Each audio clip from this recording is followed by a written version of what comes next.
Welcome to the Maharaja Polytechnic e-learning. Today topic is labeling and contouring. First of all, we know about what is labeling. Labeling is the process of determining the height of one level in relation to another. It is used in surveying to establish the elevation of point related to datum.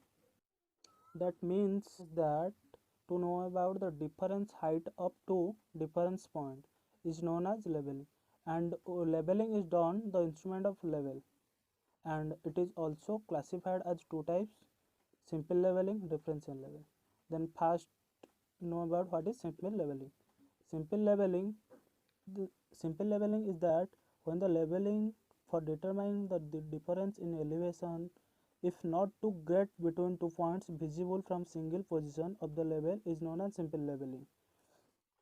That means simple leveling, whenever you are setting a instrument level, the reading up to difference point is not too far long. It is little bit distance, and it is possible whenever the area of surveying is small distance and the level is set of a single position. It is not changing to another position. And then comes to differential leveling. What is differential leveling? Differential leveling is a technique used to determine difference in elevation between points that are remote from each other.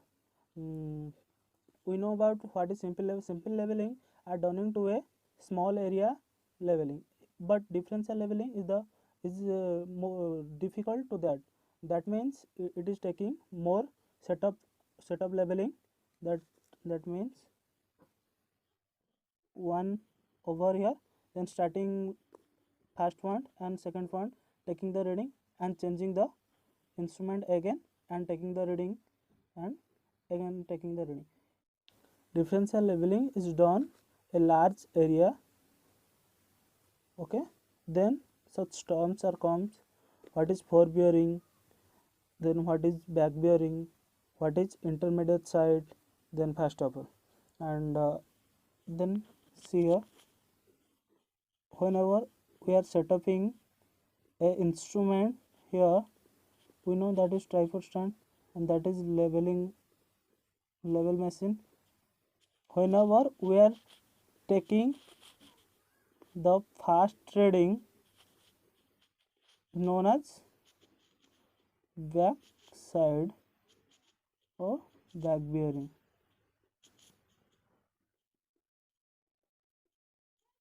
Then the forward direction, for bearing, the bearing of a line measured in the forward direction of survey line is called forebearing. That means forward direction, whenever we are measuring the forward direction of a survey line, is known as forebearing, or also known as foreside. Okay, then comes to back bearing. What I'm saying, the bearing of a line measured of backward direction, that is backward direction, and this is forward direction. So whenever we are taking the backward direction of survey line, is known as backside or back bearing.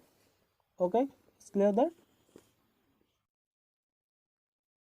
Then after intermediate side, an intermediate side is any staff reading taken on a point of unknown elevation after backside and foreside before foreside.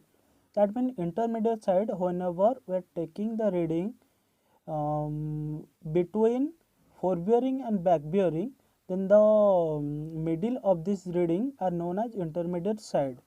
Okay, is that clear? Then going to the next, what is reduced level? What is reduced level? Reduced level is that reduced level in surveying refer to equating elevation of survey point with reference to a common assumed datum, and it is a fixed point. Also it is a fixed point. The reduced level are given on the, it is given as Survey of India it is a fixed point. Reduced level, it's referred to mean cell level. Okay, then comes to what is contour. A contour or contour line may be defined as the line of intersection of a level surface with the surface of ground. That means every point on a contour line has the same attitude as that of the assumed intersection surface. Means that contour, whenever all the elevations are acting as a same point is known as contour. Okay, why we are finding contour line? Because of making some roads, railway, bridges, like irrigation canal, so that's why we need to contour line. Then comes to vertical interval. What is vertical interval? The difference in height between two adjacent contour line is known as the vertical interval.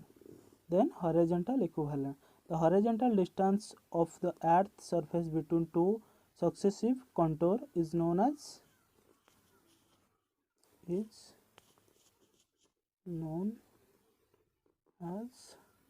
horizontal equivalent. Okay, clear? See what is horizontal equivalent and vertical interval. See,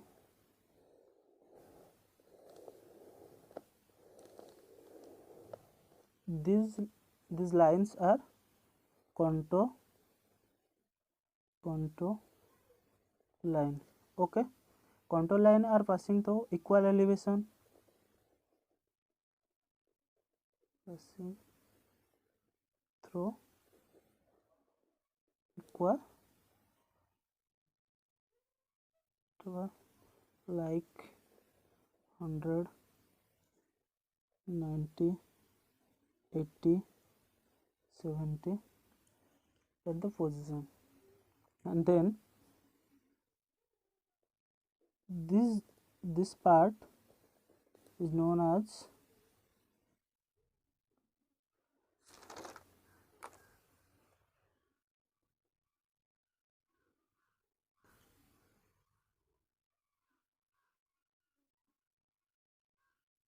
then comes to characteristic of contour. First point, all points in a contour line have the same elevation. I'm telling the first it going to same elevation. And second is that flat ground is indicated where the contour are widely separated, and the step ground where they run closely together. That means in flat ground the contour are passing togetherly. Then a uniform slope is indicated when the contour are wide separated and the steep ground when they run close together. Then a series of closed contour line on the map represent a hill. Series of closed contour line represent hill, and then closed contour line of a map indicate depression if the higher value are outside. Whenever outside are comes, it indicates depression, and inside the value comes, it is goes to hill. Okay, method of contour line are divided into two types. First, direct method, and second one is indirect method. Thank you all of you. And we would discuss about direct method, indirect method, our next lecture. So thank you all of you. Keep watching.